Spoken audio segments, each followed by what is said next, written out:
तेरी वाणी जीवन की रोटी, नैनों की ज्योति अंधेरा मिटाती।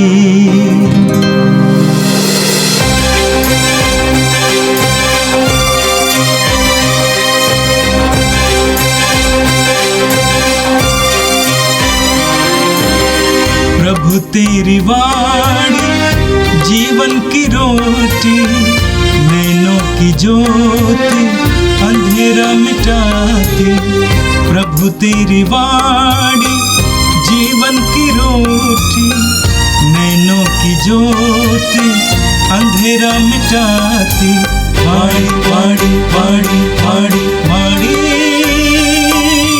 पवित्र है, शाश्वत है, जीवन का मन्ना है। पहला पाठ प्रेरित चरित्र अध्याय 3 पद संख्याएँ 1 से 10। मेरे पास जो है वह तुम्हें देता हूँ। पेतरुस और यूहन्ना तीसरे पहर प्रार्थना के लिए मंदिर जा रहे थे। लोग एक मनुष्य को ले जा रहे थे जो जन्म से लंगड़ा था। वे उसे प्रतिदिन लाकर मंदिर के सुंदर नमक फाटक के पास रखा करते थे, जिससे वह मंदिर के अंदर जाने वालों से भीख मांग सके। जब उसने पेतरुस और यूहन्ना को मंदिर में प्रवेश करते देखा तो उनसे भीख मांगी। पेतरुस और यूहन्ना ने उसे ध्यान से देखा। पेतरुस ने कहा, हमारी ओर देखो, और वह कुछ पाने की आशा में उनकी ओर देखने लगा। किंतु पेतरुस ने कहा, मेरे पास ना तो चांदी है और ना सोना, बल्कि मेरे पास जो है वह तुम्हें देता हूँ। यीशु मसीह नाज़री के नाम पर चलो। और उसने उसका दाहिना हाथ पकड़कर उसे उठाया। उसी क्षण लंगड़े के पैरों और टखनों में बल आ गया। वह उछलकर खड़ा हो गया और चलने फिरने लगा। वह चलते उछलते तथा ईश्वर की स्तुति करते हुए उनके साथ मंदिर आया। सारी जनता ने उसको चलते फिरते तथा ईश्वर की स्तुति करते हुए देखा। लोग उसे पहचानते थे, यह वही था जो मंदिर के सुंदर फाटक के पास बैठकर भीख मांगा करता था। और यह देखकर कि उसे क्या हुआ है, वे अचंभे में पड़कर चकित रह गए। यह प्रभु की वाणी है। संत लूकास के अनुसार पवित्र सुसमाचार अध्याय 24 वाक्य संख्या 13 से लेकर 35 तक। उसी दिन 2 शिष्य इन घटनाओं पर बातें करते हुए एमाउस नामक गांव जा रहे थे। वह यरूशलेम से कोई 4 कोस दूर है। वे आपस में बातचीत और विचार विमर्श कर ही रहे थे कि ईसा स्वयं आकर उनके साथ हो लिए, परंतु शिष्यों की आंखें उन्हें पहचानने में असमर्थ रहीं। ईसा ने उनसे कहा, आप लोग राह चलते किस विषय पर बातचीत कर रहे हैं? वे रुक गए। उनके मुख मलिन थे। उनमें एक क्लेओपस ने उत्तर दिया, यरूशलेम में रहने वालों में आप ही एक ऐसे हैं जो यह नहीं जानते कि वहाँ इन दिनों क्या क्या हुआ है। ईसा ने उनसे कहा, क्या हुआ है? उन्होंने उत्तर दिया, बात ईसा नाज़री की है। वे ईश्वर और समस्त जनता की दृष्टि में कर्म और वचन के शक्तिशाली नबी थे। हमारे महायाजकों और शासकों ने उन्हें प्राणदंड दिया और क्रूस पर चढ़वाया। हम तो आशा कर रहे थे कि वही इस्राएल का उद्धार करने वाले थे। यह आज से 3 दिन पहले की बात है। यह सच है कि हम में से कुछ स्त्रियों ने हमें बड़े अचंभे में डाल दिया है। वे बड़े सवेरे कब्र के पास गई और उन्हें ईसा का शव नहीं मिला। उन्होंने लौटकर कहा कि उन्हें स्वर्गदूत दिखाई दिए, जिन्होंने यह बताया कि ईसा जीवित हैं। इस पर हमारे कुछ साथी कब्र के पास गए और उन्होंने सब कुछ वैसा ही पाया जैसा स्त्रियों ने कहा था, परंतु उन्होंने ईसा को नहीं देखा। तब ईसा ने उनसे कहा, निर्बुद्धियों, नबियों ने जो कुछ कहा है, तुम उस पर विश्वास करने में कितने मंदमती हो? क्या यह आवश्यक नहीं था कि मसीह सब कुछ सहे और इस प्रकार अपनी महिमा में प्रवेश करें? तब ईसा ने मूसा से लेकर अन्य सब नबियों का हवाला देते हुए अपने विषय में जो कुछ धर्मग्रंथ में लिखा है वह सब उन्हें समझाया। इतने में वे उस गांव के पास पहुंच गए जहां वे जा रहे थे। लग रहा था जैसे ईसा आगे बढ़ना चाहते हैं। शिष्यों ने यह कहकर उनसे आग्रह किया, आप हमारे साथ रह जाइए, सांझ हो रही है और अब दिन ढल चुका है। और वह उनके साथ रहने भीतर गए। ईसा ने उनके साथ भोजन पर बैठकर रोटी ली, आशीष की प्रार्थना पढ़ी और उसे तोड़कर उन्हें दे दिया। इस पर शिष्यों की आंखें खुल गईं और उन्होंने ईसा को पहचान लिया, किंतु ईसा उनकी दृष्टि से ओझल हो गए। तब शिष्यों ने एक दूसरे से कहा, हमारे हृदय कितने उद्दीप्त हो रहे थे जब वे रास्ते में हमसे बातें कर रहे थे और हमारे लिए धर्म ग्रंथ की व्याख्या कर रहे थे। वे उस घड़ी उठकर यरूशलेम लौट गए और उन्होंने 11 को उनके साथियों को एकत्र पाया, जो यह कह रहे थे, प्रभु सचमुच जी उठे हैं और सिमोन को दिखाई दिए हैं। तब उन्होंने भी बताया कि रास्ते में क्या क्या हुआ और उन्होंने ईसा को रोटी तोड़ते समय कैसे पहचान लिया। यह प्रभु का पवित्र सुसमाचार है। ख्रिस्त प्रभु की जय। यीशु में मेरे प्रिय भाई और बहनों, आज के दोनों पाठ हमें यह संदेश देते हैं कि जीवित प्रभु हमारे साथ है। आज के दोनों पाठों के माध्यम से हम लोगों को अपने जीवन की वास्तविकता पर मनन चिंतन करने का अवसर मिलता है और इसके साथ ही साथ ईश्वर के साथ हमारे रिश्ते को समझने में हमारी मदद करती है। हम संत मत्ती के सुसमाचार अध्याय 1 वाक्य संख्या 22 में पढ़ते हैं, जहाँ पर संत मत्ती नबियों द्वारा की हुई भविष्यवाणी की पूर्ति के विषय में हमारे सामने अपनी बातों को रखते हैं। हम वचन में पढ़ते हैं, यह सब इसलिए हुआ कि नबी के मुख से प्रभु ने जो कहा था वह पूरा हो जाए। देखो, एक कुंवारी गर्भवती होगी और पुत्र प्रसव करेंगे और उसका नाम इम्मानुएल रखा जाएगा, जिसका अर्थ है ईश्वर हमारे साथ है। और इसी भविष्यवाणी की पूर्ति आज के दोनों पाठ में हम लोग देखते हैं कि प्रभु उनके बीच उपस्थित रहता है, अपने शिष्यों के साथ उनका साथ देता है, जीवन को समझने के लिए, जीवन के मर्म को समझने के लिए, ईश्वर की योजना को समझने के लिए और ईश्वर निहित अपने जीवन को जीने के लिए ईश्वर उन्हें मदद करता है। और इसलिए हम जब पास्का पर्व मना चुके हैं तो हमें पास्का का जीवन व्यतीत करना है। उसी जीवित प्रभु को हमारे बीच में अनुभव करने की ज़रूरत है। उसी जीवित प्रभु के साथ हमें अपने जीवन को बिताने की ज़रूरत है। आज हमें चाहिए कि हम अपने जीवन को जीवित ईश्वर में जिए, उसी जीवित ईश्वर में जिए जो हम लोगों को अनंत जीवन देने की प्रतिज्ञा करता है, जो हमारे दुखों में हमारा साथी बनता है और हमारे जीवन के हर एक वक्त में हमारा मार्गदर्शक बनता है। उसी ईश्वर के द्वारा अपने जीवन को हमें संचालित करने की ज़रूरत है। आज का पहला पाठ प्रेरित चरित्र से लिया गया है, जहाँ पर हम देखते हैं कि योहन और पेतरुस प्रार्थना करने के लिए मंदिर जाते हैं और रास्ते में एक लंगड़े से उनकी मुलाकात होती है। जब पेतरुस ने उस लंगड़े व्यक्ति से कहा कि तुम हमारी ओर देखो, तो वह लंगड़ा व्यक्ति आशा में दृष्टि से पेतरुस और योहन की ओर देखता है।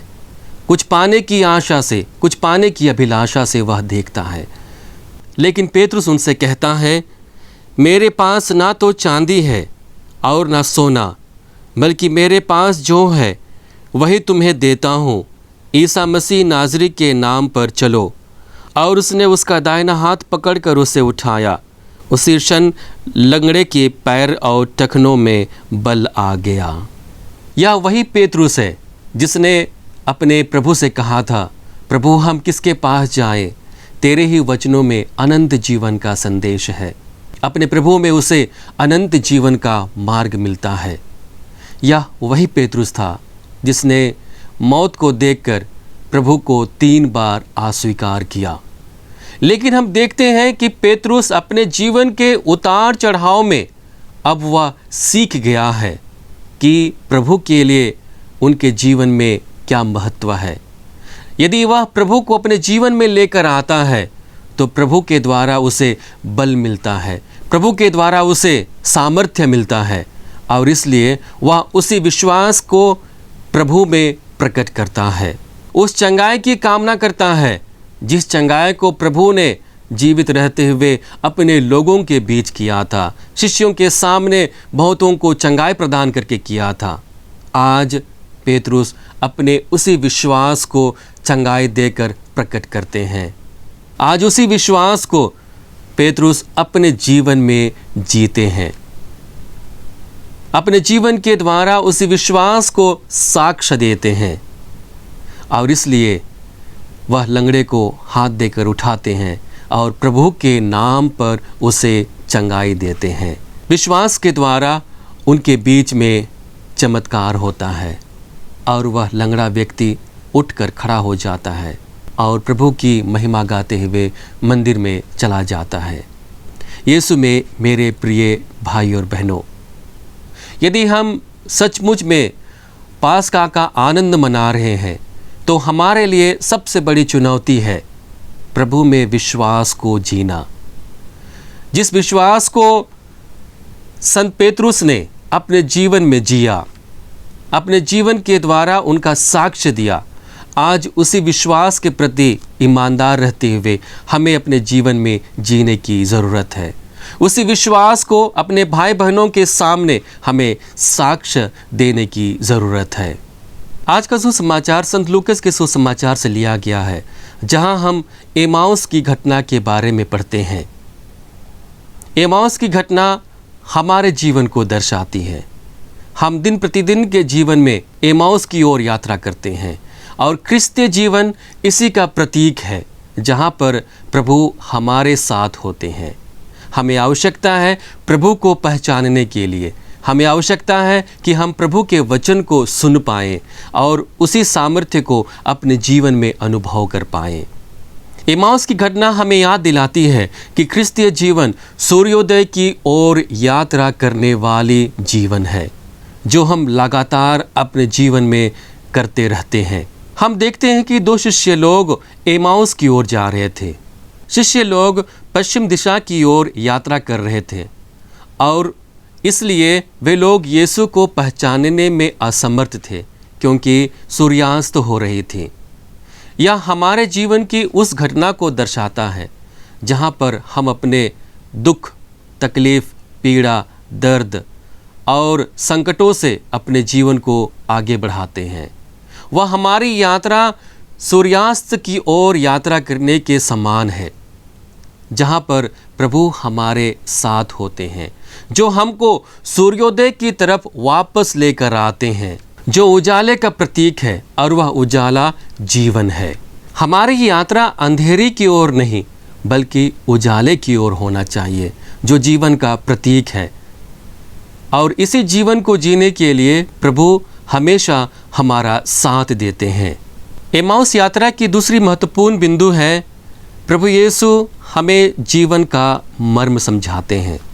हम देखते हैं कि यहाँ पर 2 शिष्य लोग जीवन में उदास और हताश होकर एमाउस की ओर यात्रा करते हैं। तब प्रभु उनके बीच उपस्थित होते हैं और अपने लिए की गई भविष्यवाणी के विषय में उनके सामने वचन को तोड़ते हैं और उन्हें समझाते हैं।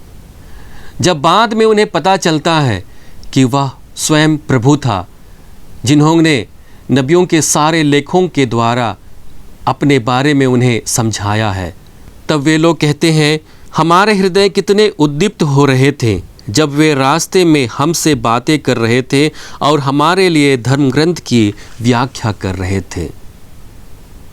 जीवन में उसी ज्वाला को बनाए रखने के लिए, जीवन में उसी उद्दीपता को बनाए रखने के लिए हमें प्रभु अपने वचनों से अनुग्रहित करते हैं। और इसलिए जीवन के मर्म को समझने के लिए लगातार हमें प्रभु के वचनों पर मनन चिंतन करने की आवश्यकता है। और जब हम प्रभु के वचनों पर लगातार मनन चिंतन करते हैं तब प्रभु हमें जीवन का मर्म समझने के लिए हमें मदद करता है। एमाउस की घटना का तीसरा महत्वपूर्ण बिंदु है, प्रभु हमें चुनाव करने की स्वतंत्रता देता है। जब शिष्य लोग अपने गांव के पास पहुंचते हैं तब यीशु विनम्रता के साथ आगे बढ़ने की कोशिश करता है। तब प्रभु के शिष्य कहते हैं, हमारे साथ रह जाइए। हम यह देखते हैं कि प्रभु उन्हें कोई दबाव देना नहीं चाहते हैं कि उनके बीच उन्हें रहने की ज़रूरत है, अपने बारे में उन्हें अपना परिचय देने की ज़रूरत है, लेकिन ये अपने शिष्यों के ऊपर छोड़ देते हैं चुनाव करने के लिए। और शिष्य लोग उनसे अनुरोध करते हैं कि वह उनके साथ रह जाएं। और हम देखते हैं कि रोटी तोड़ते समय शिष्य लोग प्रभु को पहचान जाते हैं। हमें भी लगातार प्रभु को अपने जीवन में निमंत्रण देने की ज़रूरत है। लगातार प्रभु से यह अच्छी प्रार्थना करनी है कि प्रभु हमारे साथ रह जाइए, प्रभु हमारे परिवार में रह जाइए, प्रभु हमारे दुखों में रह जाइए, प्रभु हमारी खुशी में रह जाइए। और इस प्रकार से प्रभु हमारे साथ रहते हैं और हमें अपने जीवन से भर देते हैं। एमाउस की घटना का चौथा महत्वपूर्ण बिंदु है, क्रिस्तीय विश्वास या क्रिस्तीय संदेश बांटने के पश्चात ही अपनी पूर्णता को प्राप्त करता है। हम देखते हैं कि शिष्य लोग जब यीशु को पहचानते हैं तो पहचानने के बाद वे लोग वहीं रुकते नहीं हैं, बल्कि वे लोग उठकर यरूशलेम की ओर वापस आते हैं और प्रभु के द्वारा जो अनुभव उन्हें अपने जीवन में मिला है वे दूसरे शिष्यों के साथ उसे साझा करते हैं, बांटते हैं। और इस प्रकार से जिस विश्वास को और जिस संदेश को उन्होंने प्रभु में पाया था, उन्हें बांटने के बाद वो विश्वास और वह संदेश पूर्णता को प्राप्त करता है। यीशु में मेरे प्रिय भाई और बहनों, एमाउस की यह यात्रा हमारे जीवन की यात्रा है। हमको लगातार कोशिश करना चाहिए कि हम उस यात्रा में प्रभु को आमंत्रित करें, प्रभु को न्योता दें, प्रभु को रहने के लिए हम निमंत्रण दें। और जिस विश्वास को, जिस प्रेम को, जिस आशा को, जिस दया को, जिस अनुकंपा को हम अपने जीवन में अनुभव करते हैं, हम उन अनुभवों को अपने भाई बहनों में बांटें ताकि हमारा क्रिस्तीय विश्वास और क्रिस्तीय संदेश पूर्णता को प्राप्त कर जाए और हम प्रभु के प्रेम के भागी बन जाएं। आइए हम प्रार्थना करें कि हम अपने जीवन यात्रा में प्रभु के साथ अपने जीवन को बिता सकें और दूसरे लोगों को भी जीवन में बिताने के लिए हम न्योता दे सकें, उनका मार्ग प्रशस्त कर सकें। हे सर्वशक्तिमान पिता परमेश्वर, हम धन्यवाद देते हैं आज के सुंदर दिन के लिए। प्रभु हमारे जीवन को अपने वचनों से अनुग्रहित करने के लिए हम धन्यवाद देते हैं। प्रभु जिस प्रकार से तूने एमाउस की ओर यात्रा करते हुए अपने शिष्यों को वचनों के माध्यम से जीवन को समझने के लिए और अपने विश्वास को पूर्ण बनाने के लिए उन्हें मदद किया, ठीक वैसा ही प्रभु जब हम अपने क्रिस्तीय जीवन को इस धरा पर जी रहे हैं, हमें यह बल दे कि हम अपने जीवन में हमेशा तेरी योजना को पहचान सकें, अपने जीवन के हर एक परिस्थितियों में तुझे बुला सकें और कह सकें प्रभु हमारे साथ रह जाइए। और इस प्रकार से प्रभु तेरे अनुग्रह और तेरे सानिध्य में रहते हुए जीवन के गूढ़ रहस्यों के विषय में हमें जानकारी मिल जाए। और इस प्रकार से प्रभु हम जीवन का मर्म समझकर तेरे प्रेम को, तेरे क्षमा को, तेरी दया को अपने जीवन में अनुभव कर सकें और उसी अनुभव को दूसरे लोगों के बीच बांटने में समर्थ हो सके। हम ये प्रार्थना करते हैं हमारे प्रभु क्रिस्त के द्वारा, आमीन। प्रभु तेरी वाणी जीवन की रोटी, नैनों की ज्योति अंधेरा मिटाती, वाणी वाणी वाणी वाणी वाणी शाश्वत है जीवन का